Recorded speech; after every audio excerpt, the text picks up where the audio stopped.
Hi, welcome to Terra 360. It is said that today Brazil is having one of its most important elections in history. President candidates Inácio Lula da Silva, on the one hand, representing the progressive sectors, Jair Bolsonaro, on the other side, representing the far right.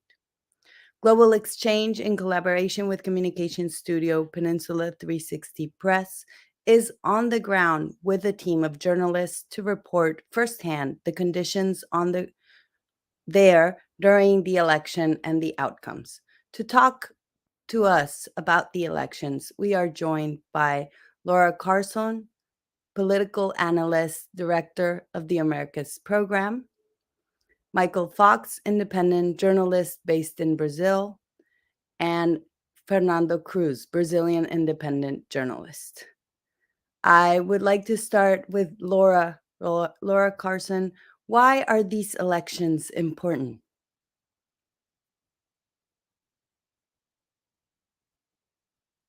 Most important elections for not only Brazil, but the entire region. And so I felt it was absolutely essential to be here today to see firsthand what's happened.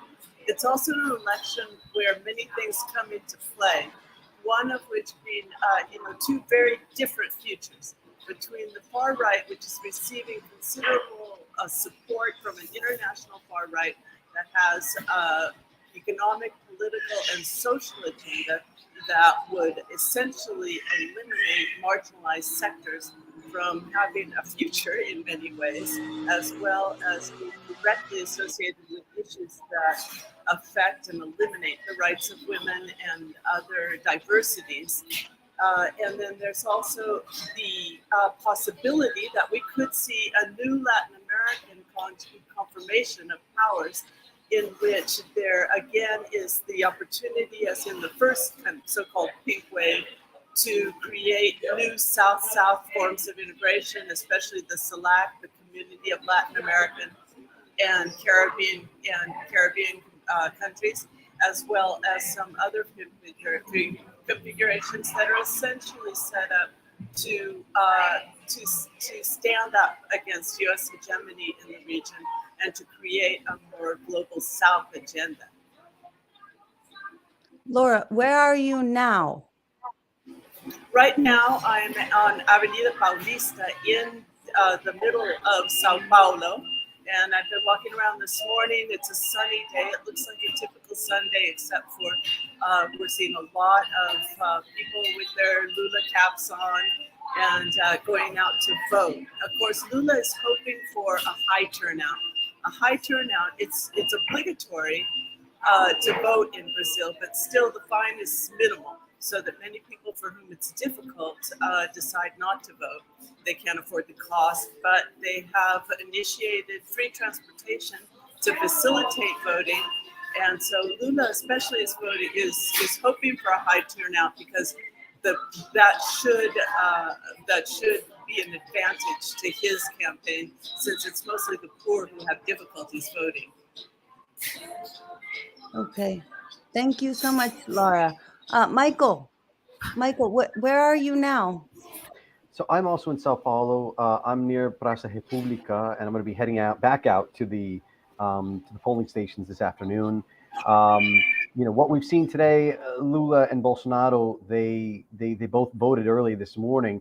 There is some concerns that we've seen these reports about potential federal police blocking at certain spots the passage of cars, particularly in northeastern Brazil. And remember, this goes back to this question that Laura was talking about and the importance of having a high turnout. One of the things that people are afraid of is there might be attempts by Bolsonaro allies to slow down the process. We saw some of this in the first round.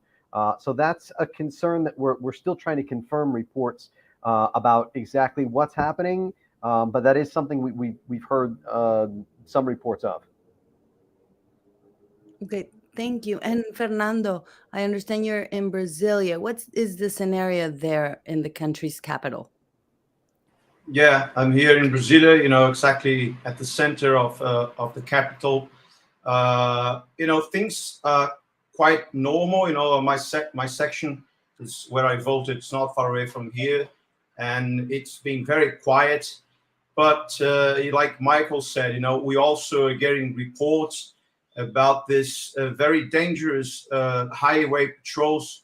The police are stopping, buses, on the northeast side of the country to apparently stop voters, and that's potentially a crime and against the court, the Superior Court, who already forbade those kind of acts by the police, And also we have reports that in Rio de Janeiro, the police started a blitz in the middle of the Brazil Avenue, in the center of the city, causing a huge, great traffic, with lots of buses and cars pulled out, So those are the reports we're getting, and all the journalists are saying that this is not something that we should accept. So we are very concerned about those who, in the end of the day, we won't be able to vote for because of those incidents.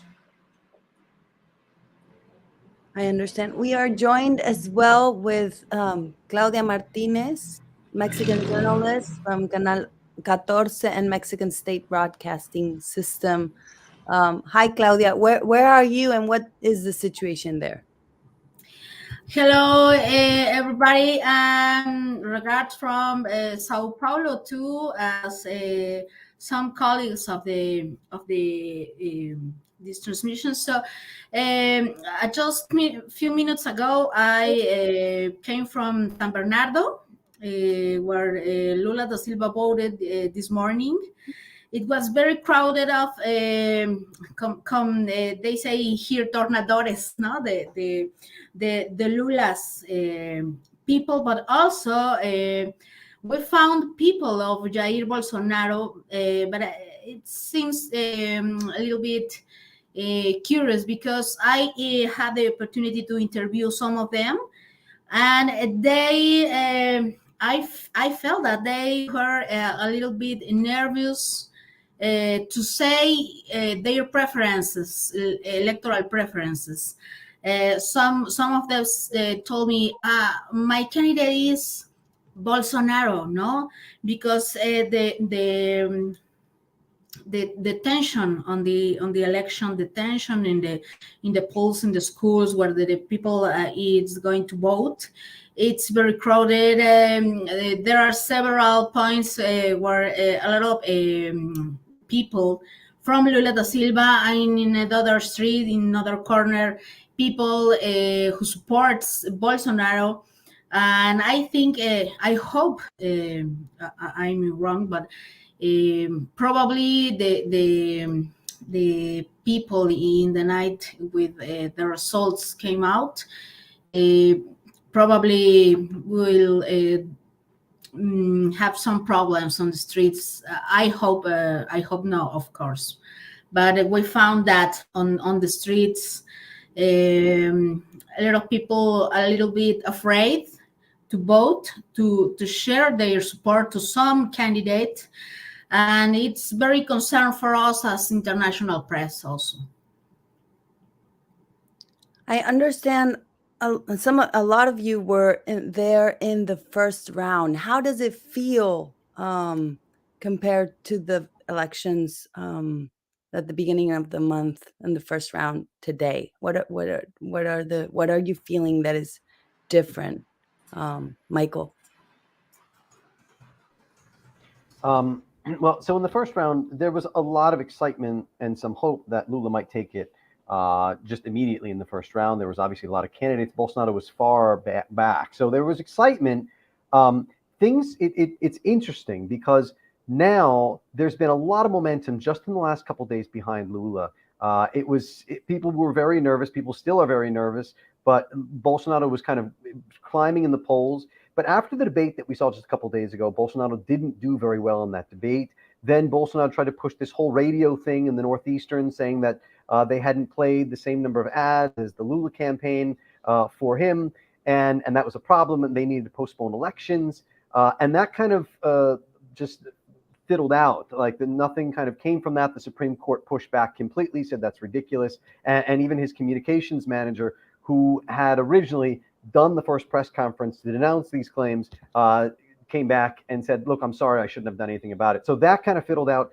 And so there's been a lot of momentum on the streets for Lula lately. You see a lot of people with stickers on, wearing their red colors. This was something that a lot of Lula supporters were nervous about doing early on because of the potential violence that might happen, because of the attacks. And so we've seen kind of just a very large push and a lot of momentum for Lula in the last couple of days by his supporters. And so there's a lot of emotion there. At the same time, look, the polls show that Lula's only up between, say, 4 to 6 points. And so there's excitement here. There's emotion. People are excited about what this could mean. But at the same time, it's very tense because we don't know what might happen. And of course, remember that Bolsonaro in the past, historically, he's always done better for presidential elections than what the polls show, because exactly what Claudia was just saying, people are nervous to say in person that they might be supporting Bolsonaro, but when they then go vote, then they do. So there's a lot of questions here. And so people are excited, but also very nervous. Fernando, we were there when the bicentenary celebrations happened, and Brasilia was filled with Bolsonaristas. What is happening right now during the second round in Brasilia, in terms of comparing? I would say they are not as strong in the streets as back then, in September. I think a lot of people, like Michael said, some people, they are not so confident to go on the streets, waving flags. And also I've been seeing around a lot of cars with Lula's flags, which we didn't see in the first round, So I would say things are more balanced between the two sides, regarding that. Thank you. Well, like we said, these are very important elections. I don't want to take any more of your time on the ground, and we will be reporting through Global Exchange social media. Yes, Fernando.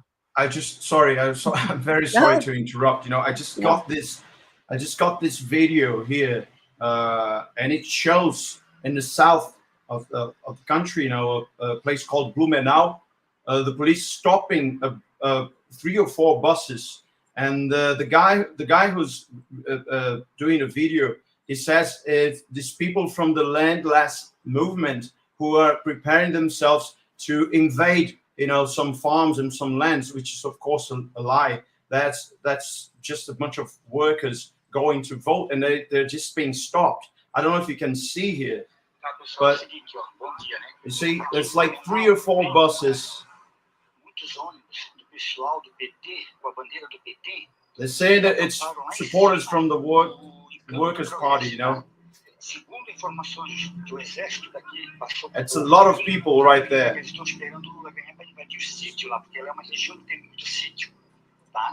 E o exército já botou 2 caminhões de soldado lá armado para tentar expulsar eles de lá, tá? You see, so the guy basically is saying like, well, you should spread this out, they're trying to invade, they're just waiting for the results so they can do that. So that's just to scare people, and say, well, just go and vote for Bolsonaro, because if you vote for Lula, that's what's going to happen. And this kind of things, we're getting reports like that. It's happening all over the country, unfortunately.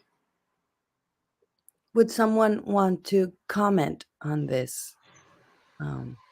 Claudia. Yes, thank you. Yes, it unfortunately is happening also in some parts of Sao Paulo. For example, I don't know if you commented that before I came to the forum, but this morning Lula da Silva made a call about not to use guns. Remember that TSA here in Brazil said that this is forbidden use the guns, any kind of guns, 24 hours before the elections. So yesterday here in Sao Paulo, in Paulista Avenue, just 6 or 7 corners where the Mexican team took place, where the congresswoman with the deputy of Bolsonaro used the gun to intimidate some Lula da Silva supporter. So this morning, Lula da Silva talked about that, and he said that in no country, no democratic country can allow this kind of expressions, even in a day before an important election as the presidential election of Brazil is. No, he made a claim about to maintain the peace, to tolerate themselves, in order to even the result was or even the candidate win, to not